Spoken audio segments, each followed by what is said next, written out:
instead of feeling I've got to do it all right now, I've got to be in a rush. And it's okay to slow down. And instead of piling shame on top of what might have been a painful situation to begin with, realizing that it's hard to be human, you know?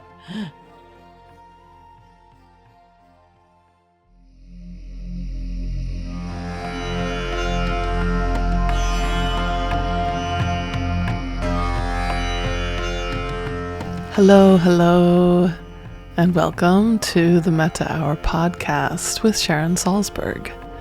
I'm Lily Cushman, and I produce this wonderful podcast.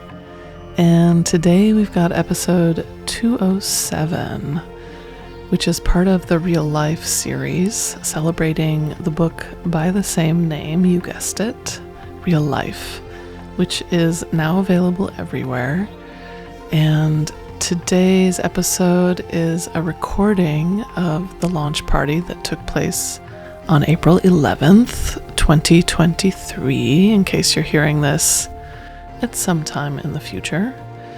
So this book launch is something that we joined forces with the Insight Meditation Society to put together, and they have been organizing a IMS book club over the past few years. It's something that emerged out of COVID and the various online offerings that they're doing, and it just felt like the perfect place to gather together and bring this book into the world officially.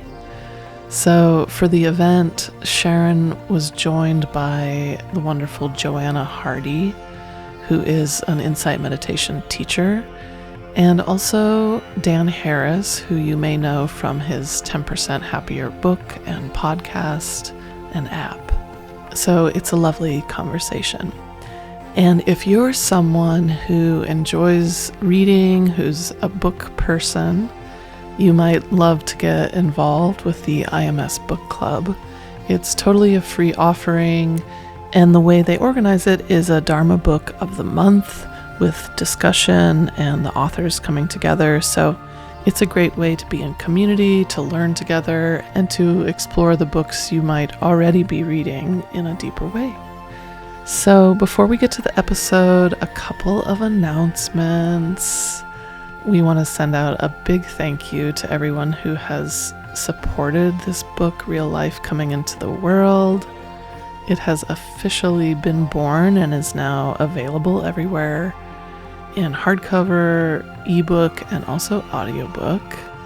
And it's always just a thrilling moment when something that has been in the works, in the kitchen for so long, finally comes out into the world.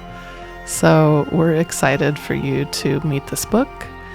And we'll be doing a couple more episodes here on the podcast as part of this book series. So we'll be touching on the themes from the book in the next couple weeks.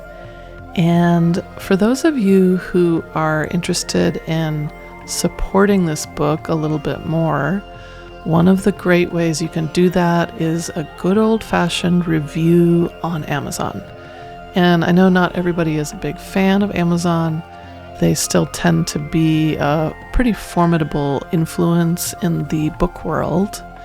And it really does have a positive impact on the book to receive reviews, and it just helps people who maybe aren't into Dharma books or haven't read Sharon's work before, that this book might interest them. So if you've got a few minutes and you feel like doing that, it's a positive impact for us, and we really appreciate it.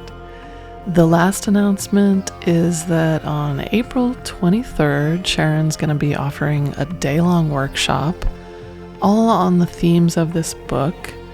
We've partnered with Wisdom for Life, which is the same organization that put on the book summit last month. And it's really just a chance to have a day-long immersion into the teachings of the book. So if that sounds like something for you, you can go to SharonSalzberg.com and register. So thanks for joining us today, and without further ado, here is today's episode.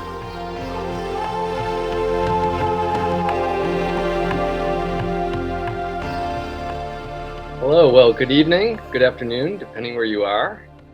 Thank you all for joining us today for this very special IMS Book Club event, celebrating the launch of Sharon Salzberg's latest book, her 12th, Real Life, which just officially released today. So congratulations, Sharon. And it's a thrill for us that the book club is hosting her launch event. And it seems fitting, we're Sharon's home book club in a sense, being at IMS. So thank you, Sharon, for that honor. And thank you, JoAnna and Dan, for joining us on this special occasion. I know Dan is a bit jet lagged. He just got back from a European vacation and has been a little under the weather. So we really appreciate you being with us. For those who don't know me, I'm John Spalding, Director of Partnerships and Communications at IMS. So this evening will be a conversation between Sharon, JoAnna, and Dan, with Dan facilitating. And the conversation, as we discussed, will be about real life, as in daily life, tying these reflections at points to Real Life, the book. In a moment, Sharon will lead off with a brief sit, followed by the discussion between our three guests for about 30, 40 minutes. And then after that, we'll open it up to a Q&A. So just a quick intro to our three guests.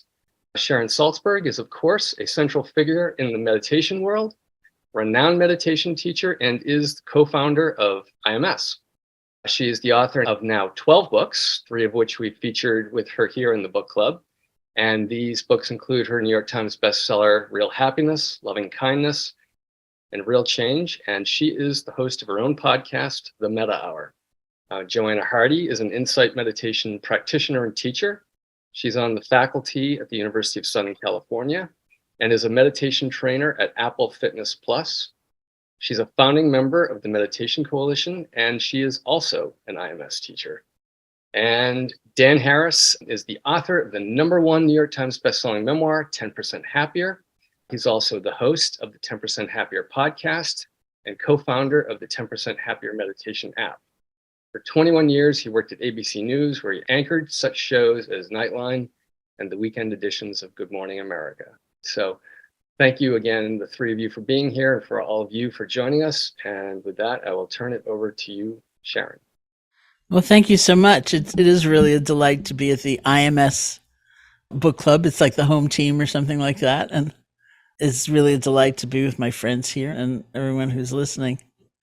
So let's sit together for just a couple of minutes to kind of more fully arrive.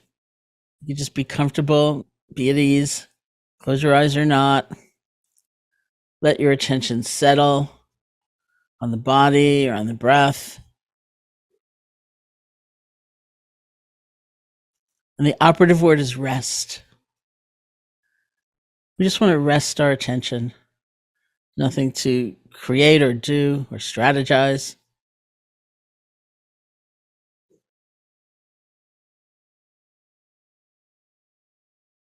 And if, or probably I should say, when you find your attention wandering, if you get lost in thought or spun out in a fantasy or you fall asleep, truly don't worry about it. Notice how you speak to yourself in that moment. See if you can let go gently and just come back. Come back to whatever object that was that you were resting your attention on.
And when you feel ready, you can open your eyes or lift your gaze, and we'll end the meditation.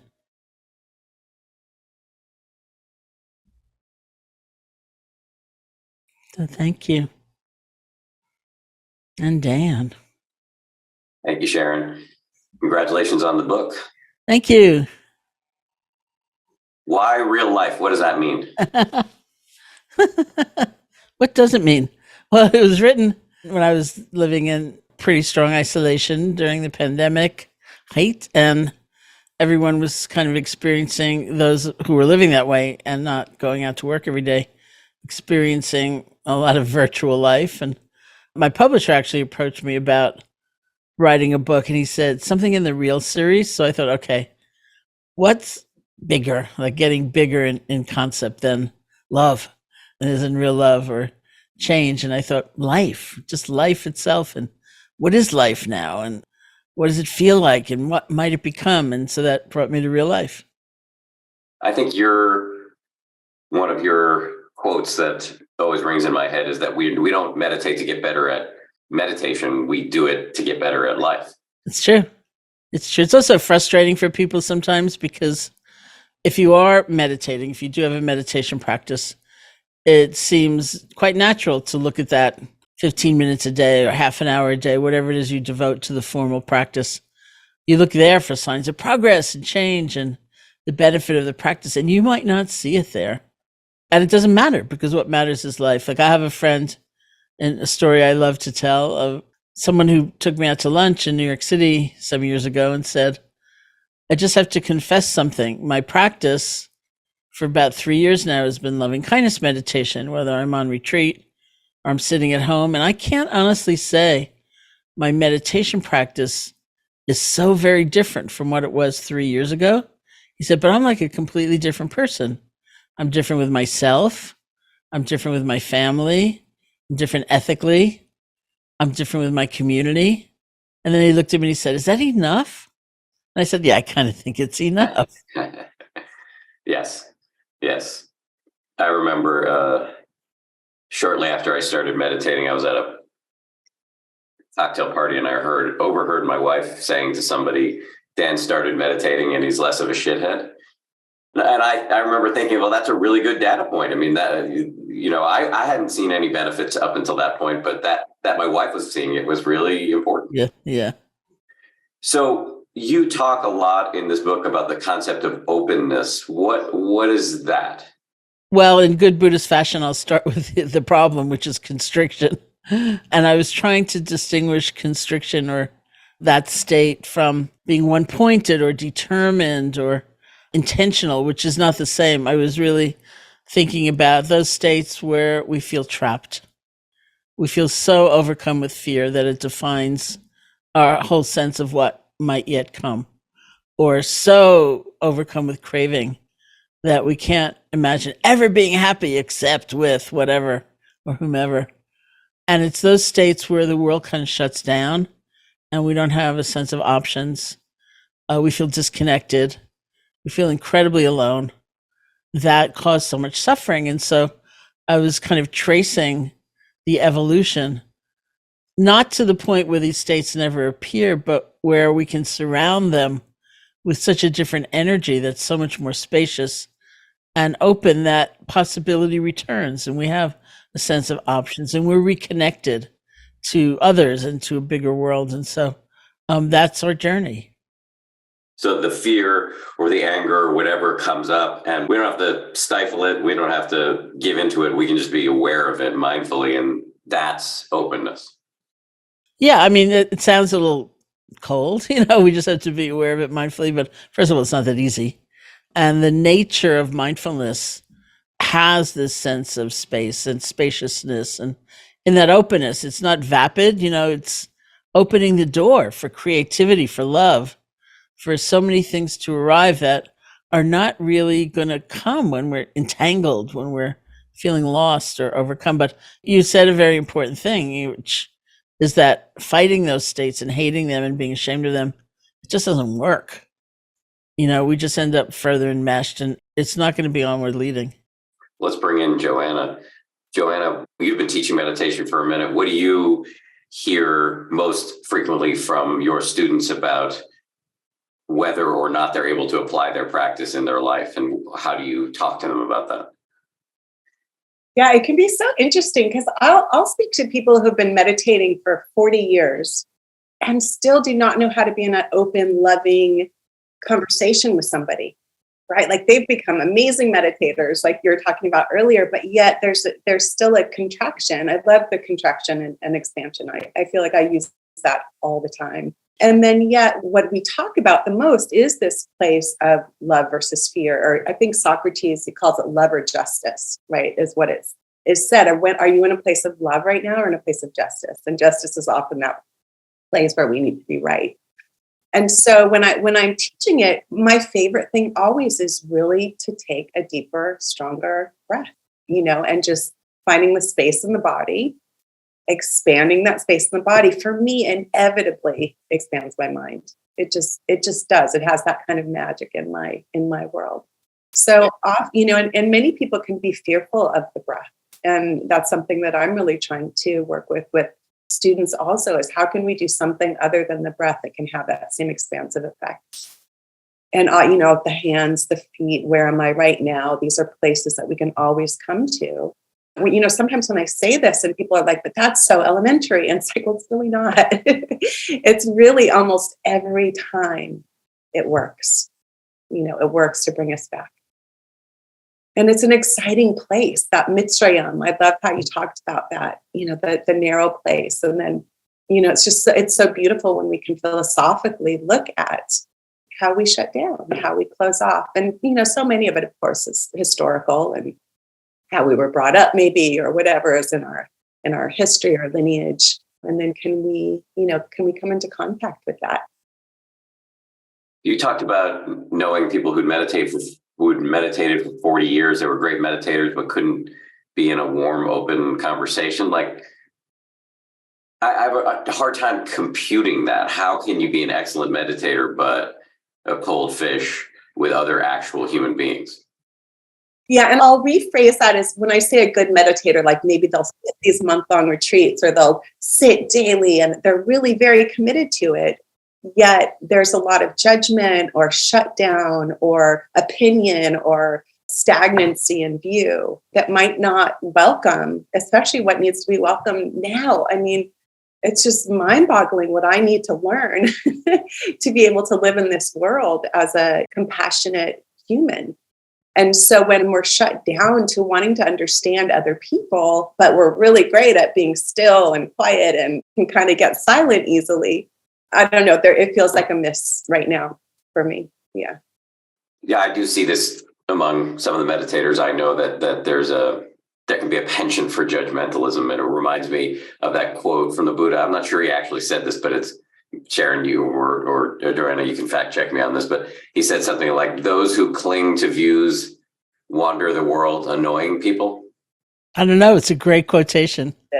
We can look it up on chat, whatever it is, chat GB, whatever.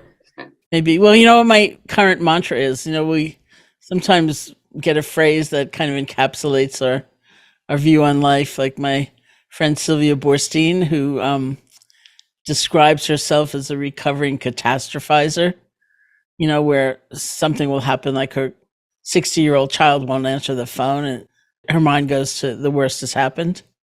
So her new mantra is, not every bus ends up in a ditch. And my new mantra, which is sort of more relevant to this conversation, is it's hard to be a human being. It's just not easy to be human. That's my view. That view seems eminently defensible, and I think applicable to anybody, no matter how lucky you've been in your life, no matter how many advantages have been bestowed upon you. It's still hard to be a human. Yeah. Where do you struggle the most, Sharon, with openness for yourself? I think patience, I could have the easily go-to place of, you've been meditating for 50 years, why is this still here? But I feel incredibly grateful for the tools and the skills that I've been given, which are the little twist, in them, in that it's not like conquering things, as we were talking about before, or abolishing certain emotions or certain states from happening, but it's like, oh, let me be with this. Let me just be with this and see what happens. It's not be with it in the sense of give into it or, make my choices based on some of these states. But wow, remember that? Like, just remember that. So, I can be in a rush. It's like I also tell the story about 4 years ago when I was in the hospital with sepsis and finally getting up and walking with a walker. And the physical therapist who was accompanying me in my first trip around the corridors said to me, it's not a race, You'll get further if you just take a break now and then and slow down, take it one step at a time and then start again. And I thought, oh, right. So I'd say that's still relevant. What about for you, JoAnna? Is there a place where you find yourself shutting down most frequently in your real life? Yeah, and I got called out on it in Sharon's book, was shame. Shame. And it's funny, I texted Eve Ekman. I read the quote that you said, texted her right away.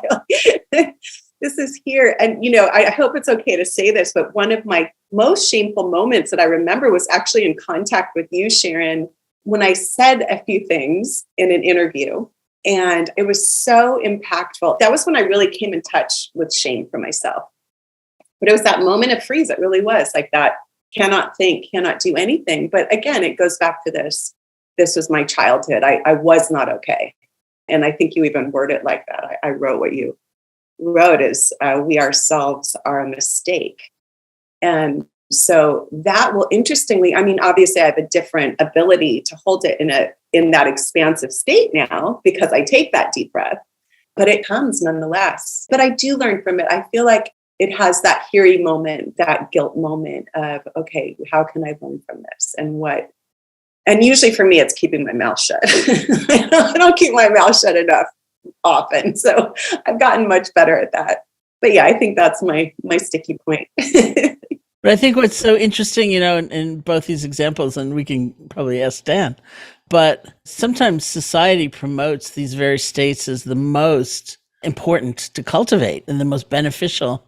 But when you really look at it, it's like, oh, big mistake, It's maybe a compromised approximation of what would actually be helpful, instead of feeling, I've got to do it all right now, I've got to be in a rush. And it's okay to slow down. And instead of piling shame on top of what might have been a painful situation to begin with, realizing that it's hard to be human, and we're all just human. And everyone changes. And I am not only that person who said that thing. And anyway, it's always good to check things out because I was probably sitting there thinking, that's amusing or that's interesting, instead of feeling horrified in any way. You said you used a Buddhist term of art, JoAnna, Hiri and Otapa, or if memory serves, moral shame and moral dread. And those are actually positive states, unlike the shame that we've been talking about here. Can you unpack all of these terms for us? Yeah, so Hiri is that when I experience Hiri, it's that moment when it came out of my mouth and it's like, oh shit, I just said that and it's landing on somebody. That's that moment of Hiri. So I'm having this internal experience of, wow, that was probably very unskillful. And I get to grow from that because I caught it, because I saw it. If I didn't see it, if it was just ignorance and delusion flying out of my mouth, it's different. But to go, oh, ouch, right? And then the Otapa is really, from my estimation, is how it has landed on someone. So there was an impact there. It had a critical impact to somebody else. So therefore, I have also this opportunity for connection and for understanding of somebody else's experience from my actions. So this is how I understand Hiri Otapa. Sharon, and you might have a different. No, that was beautiful. And I think it's really important that nobody within these ways of thinking or these perspectives on life, nobody is saying everything is equal because actions are not equal in terms of consequence. And the things we cultivate, we care about, we cherish, it matters if it's hatred or love. It does matter. And there is a certain sensibility. It's like conscience or sensitivity. Like, oh, I messed up. That's really different than I am a worthless person. And it will never change because at the core of who I am, it's like a mess, It's a very different perspective. Like I've heard people confess, to people they respect, who are their teachers, and they'll say, I broke this precept or I did this thing. And what should I do? And the teacher basically says, take it again, or maybe make amends or lessons learned or something like that. And I've always, JoAnna, really admired your view on ethics, and having sat in a room, listened to some of that, when we've taught together, because it's really crucial to understand that. Yes, I think there's another quotation attributed to the Buddha where he said, if you truly loved yourself, you'd never harm another. And sometimes when we recollect things we've done, things we've said, things we've held back from saying or doing, it hurts. It's painful to recollect that, because it was not based on love for ourselves. It was not based on a sense of our innate dignity or our potential. And it shows, it's really painful, but we can move on. We don't have to be super identified with that moment and, have that sense of hopelessness. That's all I am. And that's really what shame in the conventional sense brings us to. You sometimes talk about the difference between wise remorse and shame. And wise remorse is recognizing that, you made a mistake. Shame is you're really stuck in your head and you're unavailable. You're compounding the problem in some ways. Mm-hmm. Yeah, and Buddhist psychology would be more like the distinction between remorse and guilt. What I learned in the course of writing the book was, in Western psychology, guilt is sort of the more wholesome thing. It's like looking at the act or the speech or something and saying, oh, that was really a mistake. And shame is that more wholesale condemnation of oneself. So the vocabulary is a little different. In terms of being cool with your own ugliness, for lack of a better word, we talked you and I recorded a podcast recently, Sharon, that went live yesterday. And in that conversation, we talked about this handshake practice that you like to teach, which you have borrowed from Tsoknyi Rinpoche, a great Tibetan master. Can you talk a little bit about that? Because I think it's relevant to this discussion. Mm-hmm. Yeah, Tsoknyi Rinpoche describes those forces that arise in our minds, like jealousy and greed and hatred and fear and that long list of things, as beautiful monsters. And, rather than feeling shame and cultivating that or hating ourselves for it or being afraid, it's some recognition in a way that our awareness, our compassion can be so much stronger than the appearance of those states, as strong as they may be, when they come up, however intense it is. The potential we have for an awareness that is more balanced, more present, and more kind is much stronger. And so rather than flee or freak out or try to hide from it or hide it, that state, rather than hate ourselves for it in any way, he suggests shake hands with it, like accompany it, hang out with it a bit. And, in other practices from Tibet, they might say, invite that, say it's a really nasty inner critic that you have. Invite that being, so to speak, to give it a persona, to dinner. Don't let it have the run of the house, because they might steal the silverware or something, but you don't have to be so freaked out. It's okay. You can be there.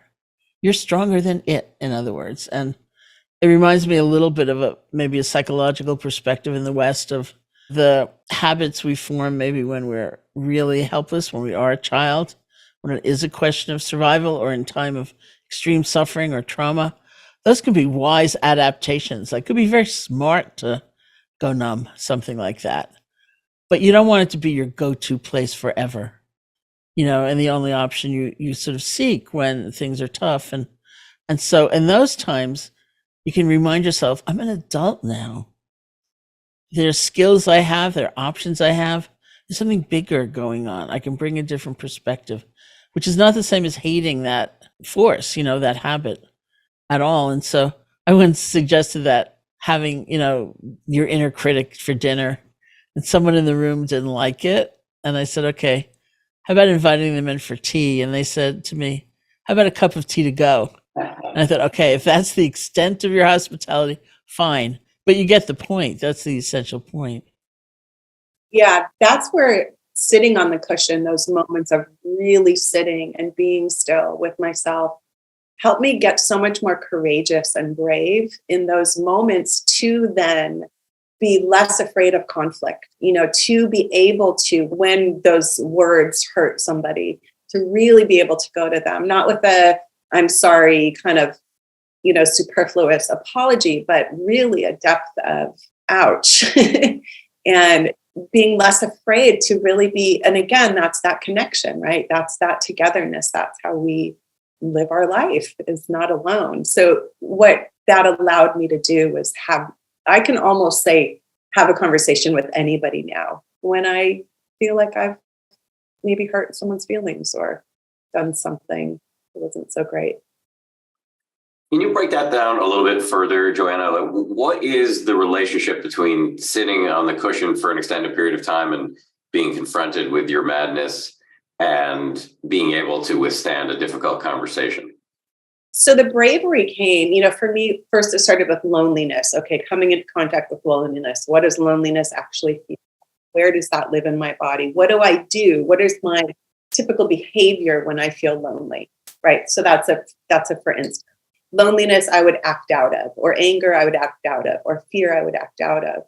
When I learned how to own that experience and feel my heart hurt, or feel my belly be empty, or feel my throat contract, whatever it was, having a deeper understanding. And then therefore, when I'm with somebody, I know it so well, I don't have to be so confused, or my mind isn't scrambled, because I'm like, oh, I know this. I know, is this making sense? Yeah. I know this experience, and I can share this with you now. And I can share it from a place of non-defensiveness and true vulnerability. And hopefully a level of intimacy can rise, because someone can understand me and I can understand them, versus wanting to blame or act out. And that really came about through me seeing myself and really knowing myself better. Not easy. Not easy. Yeah. But what's the alternative? What's the alternative? Yeah. I've definitely seen my relationships change. Absolutely. Even the most difficult ones. We're going to open it up for questions soon. But before we do that, Sharon, can you talk about this concept of a growth mindset that plays such a key role in your book? Yeah, I mean, I think it was really, in some ways, it was one of the essential frameworks for the book. The other was based on having watched Saturday Night Seder online I just watched it the other night for the third year in a row, but it reminded me that the Passover Seder, taken symbolically, not literally and geopolitically by any means, but symbolically, is the journey from constriction to openness. And JoAnna used the Hebrew term Mitzrayim, which is the word for Egypt, and it means a narrow place. So that's what symbolically the journey is. And so the other framework was this idea that there's a distinction between a growth mindset and a kind of set mindset, that we're given unto us is all that will ever be, and it's like, those are the cards we've been handed, and we can show them off, or we can hide them, or we can pretend, they're much more splendid than they actually are, rather than having a sense of it's always moving, it's always changing. We are always moving and changing, and that we may find something within us that is really like a mistake. Like, how many people have been brought up with the idea in some way that it's a dog eats dog world, like, don't help anybody else because they're not going to help you. And anything you do in the light of generosity is going to be, people are just going to take advantage of you. You better shut down. You better keep what you've got and not share. And if any of us were kind of parsing our conditioning, we would see something along those lines or different lines, but with the same kind of effect. And to realize that that's just conditioning. That's not essentially who I am. That's inevitable. That I can look at things like that and say, is that true? Is vengefulness actually strength? Is gratitude actually stupid, the way I've been taught? And we get the opportunity through mindfulness or some kind of awareness or some kind of introspection to actually look at all that and realize aspects of ourselves can be slowly over time let go of. We can cultivate others and have a very different life. We're already starting to get some questions in the Q&A in this chat function here. If you look at the bottom of your screen, it says Q&A. You see a red number 5 there because we have 5 questions. But and I'll start running through these with Sharon and JoAnna, but feel free to enter your own questions. The first one is actually for you, Sharon. I ordered the book a while ago and it has not arrived. Has it been released yet? Yes, I saw that, which is why I said the book came out today, just today. This is the birthday of the book. And hopefully you'll get it soon. Next question is from Mark. We talked about this a little bit, but I'd love to hear if there's anything more to say. JoAnna, I'll start with you. Mark says, I'd love to hear from the speakers about their own meditation practice on a daily basis and where do they struggle in bringing meditation benefits into daily life? So I do have a daily meditation practice, but it's sort of like, it's very circular for me. So this ethical practice that Sharon brought up, I very much take my ethical practice of not causing harm. I won't go through all the precepts, but of not causing harm very seriously. And I'm aware of that when I sit on my cushion. I'm aware of that in the morning when I sit and how it's impacted myself. So I do about a half hour of an anapanasati practice. So that's a breath practice. And then I have a Kuan Yin chanting practice that I do for another 15 or so minutes. And it just really grounds me. It clears my mind of the cobwebs and it allows me to feel what is actually present. And then that way, when I walk into my world, when I walk into my life, I know what's purposeful. I know what's important. I was thinking about where I put my energy this morning when I was meditating. And, sometimes my energy is so all about work and all about where and what I can do for more people before I die. And then other times it's really about being quiet and still and not doing anything for weeks at a time. So I think it just gives me a lot of clarity and it gives me an ability to know, what my next steps can be and are they wise? Sharon, anything more on your end about what your practice looks like and where you find the most difficulty in applying it to your real life? I don't think so much in terms of difficulty in application, or I don't think so much in terms of struggle in bringing benefits, because one of the things that has heartened me the most is that the way the benefits kind of pervade a life, not perfectly by any means, but, in the sense that if I'm having a conversation with somebody and I realize, say, I'm not really listening and I'm distracted and thinking about my email or something like that, I feel that at some point, and I don't have to give myself a lecture. Like, you're really bad, you should really try to pay attention. It's just like, it feels so uncomfortable that I can bring my attention back in that same way I would do in meditation. And so I think philosophically, there can be a struggle for sure. And something I've said a lot, because it figured in a lot of the writing of my previous book, Real Change, which was supposed to come out earlier than it did. And because of the pandemic, it was delayed. And something that happened because of that is that I had a chance to write a new preface. And the question I asked myself over and over again was, what's still true? Like, this is a time of upheaval. It's enormous change. I'm not where I expected to be, which was New York City. I was in Barrie. Like, what's still true? And there was a lot I've discovered was still absolutely true for me in terms of my practice. But it was also, I kept thinking of things like the Buddha saying, what was echoed by Martin Luther King Jr., centuries later, that hatred will never cease by hatred. Hatred will only cease by love. This is an eternal law, which I always considered kind of ironic, because I always think of the Buddha as sort of Mr. Impermanence, and here he is saying this is an eternal law. And there are times, absolutely, where I think, surely not here, not this one, not with this one, this character. Couldn't be, and then I think, is this an eternal law? Maybe, let's check it out. At least let's make the experiment, because it's not that easy to think about hatred will never cease by hatred. Hatred will only cease by love. Really? With this person also, really? And I kind of like that, though. I don't see it so much as a struggle, but that sort of wondering and checking it out, like maybe it's true, maybe it's not true. But wow, what if it is true? It's kind of a good way of being. And love in this context does not preclude being firm or tough.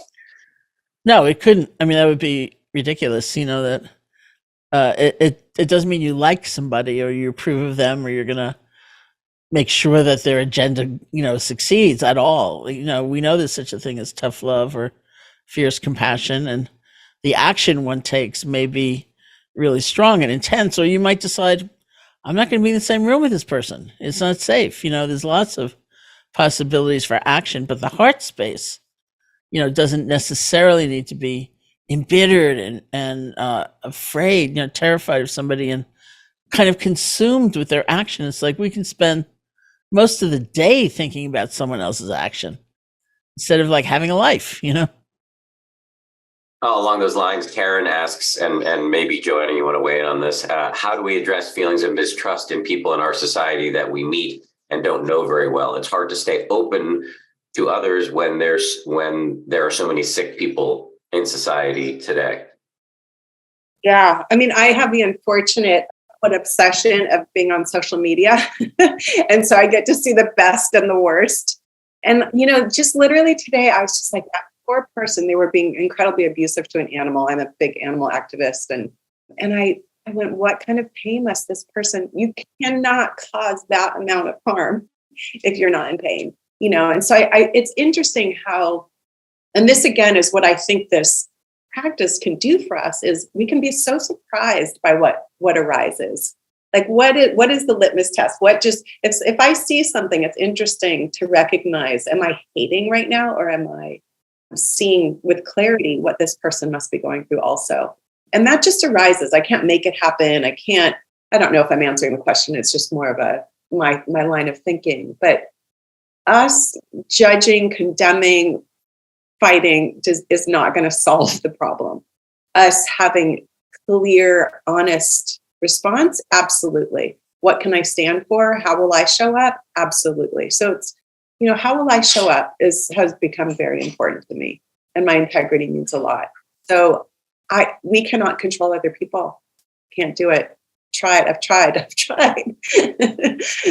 Yeah, I mean, it's a big conversation, an important conversation, and how will we show up is all I can do today. Sharon, there's a question here about growth mindset from Kathleen. She says she's just started a new job that's providing me ample opportunities to both grow personally and professionally. How can I apply this growth mindset during the times when I'm feeling the growing pains of learning new things? Yeah, I want to tie this into something that JoAnna just said, which I think is really crucial, is that when she said something like it doesn't work, that sort of condemning attitude, because I think we can also look to see what our main motivation is.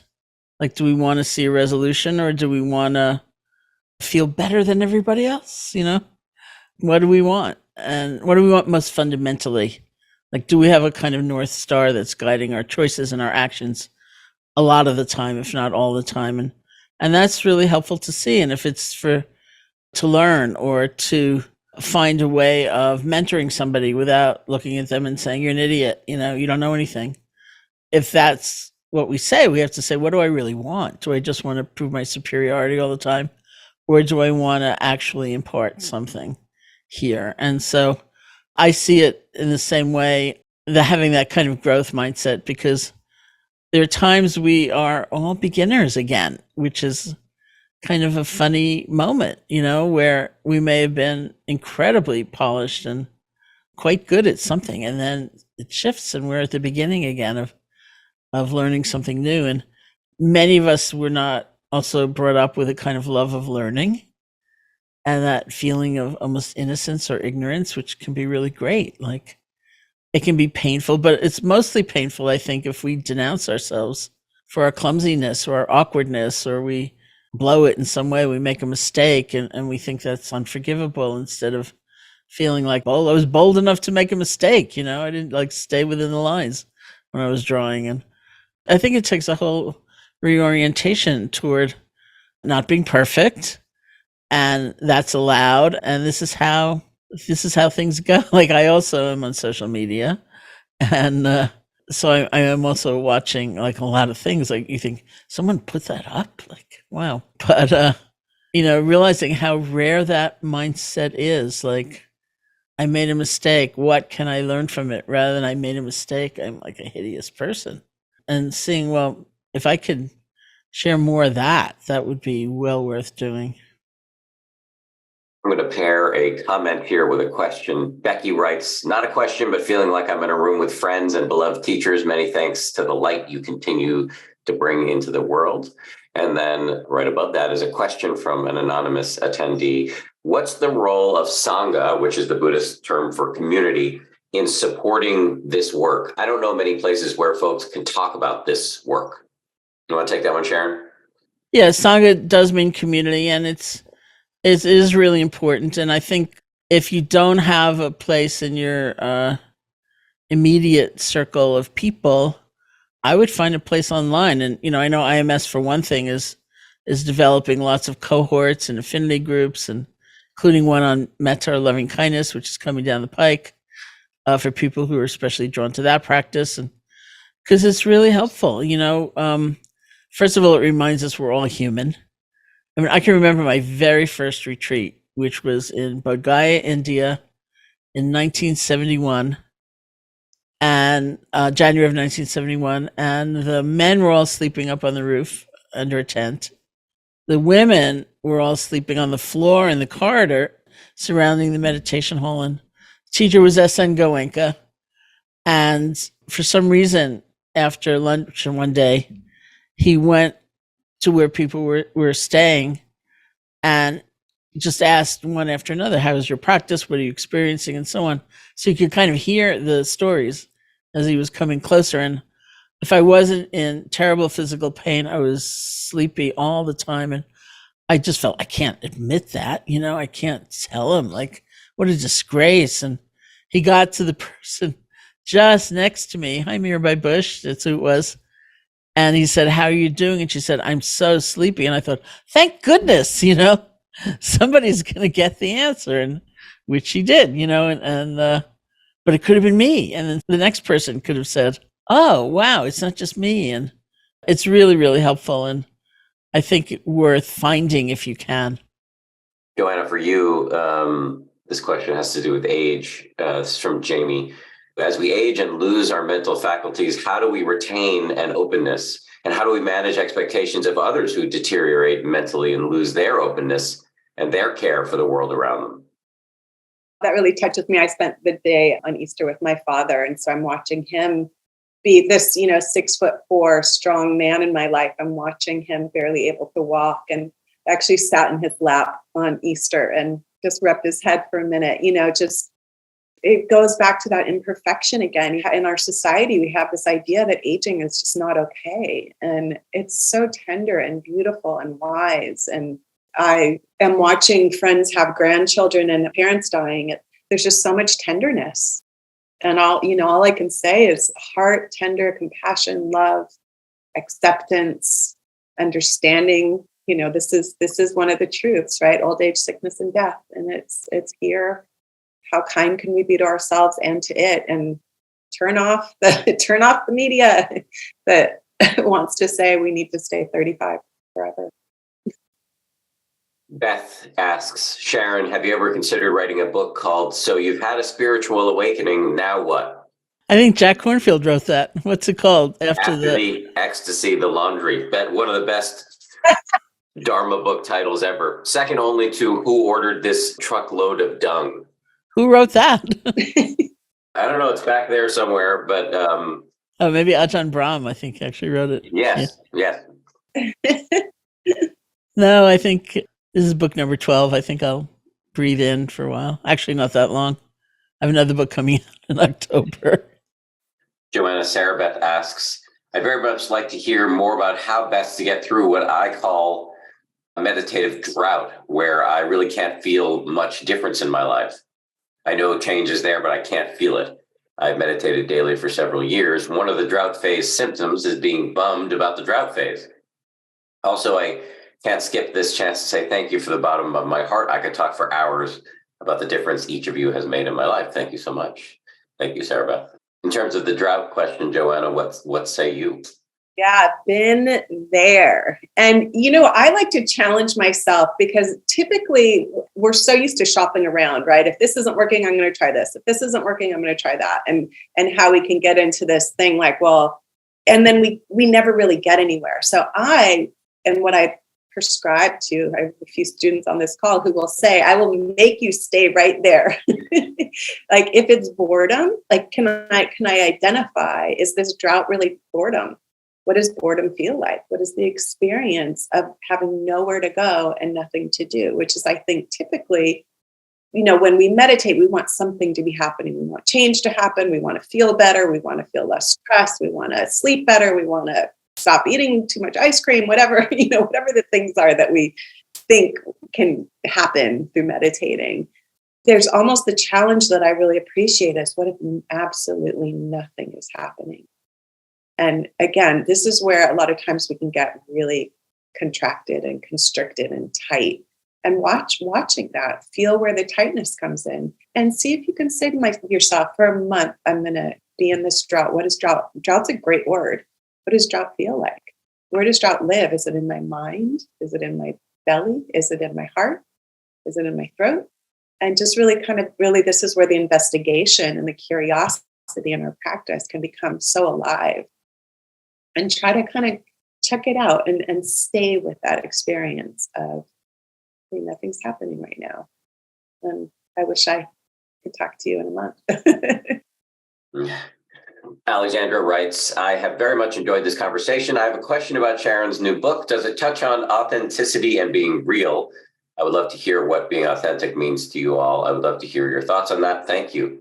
Sharon?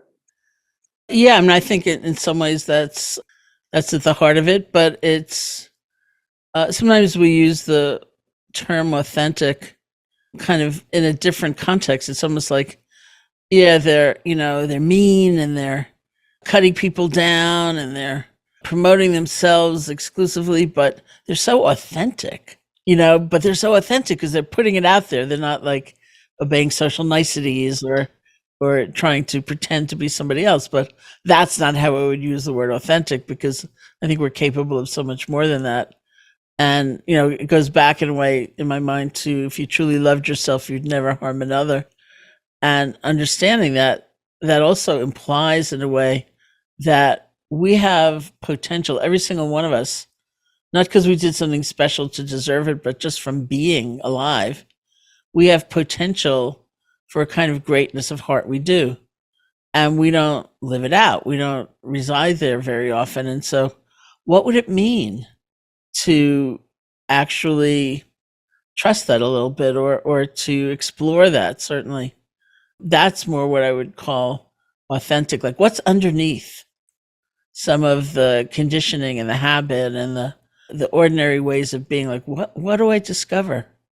And there's also something very much in my mind about wholeness of being, like a kind of integration of being. Like, if I was going to describe myself at the age of 18 in one word, before I went to India, it would be fragmented.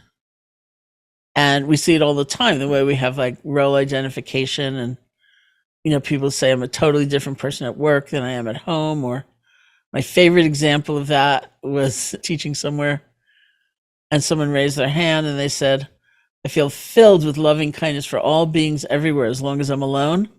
But once I'm with others, it's really rough. And everyone laughed because we all knew what they meant. And it also could be the other way around. I feel fine when I'm with others and very uneasy being alone. And so our lives are kind of cut into these pieces. And I see that authenticity is kind of coming together and being whole. And in some ways, that was my first impression of who the Buddha was in my mind, being in India and kind of walking on those same roadways, in effect. And, that he was who he was, whether he was alone or he was with others, whether he was giving a teaching or he was, eating a meal. It's like he was who he was. And so that's what I longed for more than anything, was some sense of wholeness. And that is what I think we can actually experience. We're almost out of time here, but any closing thoughts from you, JoAnna, and then we'll go back to Sharon for some closing thoughts from her. all I want to say is I'm honored to be here. I think this book has so much in it. I'm going to read it a few more times. I read it one time on vacation. Now I'll read it one more time in real life. And but thank you for being here and keep going. This is what we do, right? The practice is about we keep going, we keep learning. Don't give up. Sharon, congratulations again on your new book. Anything to say as we Thank you. sail off into the night here? This has really been wonderful. It's a beautiful birth process. Thank you, Dan. Thank you, JoAnna. I feel well launched. Like it's a real celebration. Great. John, do you want to come back in and say anything as we wrap up here? Yeah, sure. I just want to thank everyone for joining us tonight for this really special book club, and I want to thank Dan for coming in to kind of host and moderate this conversation. And JoAnna, thank you so much for joining us. And Sharon, congratulations on this book. It is really wonderful, and it was such a thrill to be able to host this launch event, and wish you every success with the book. Thank you all. Thank you. Good night, everybody. Good night.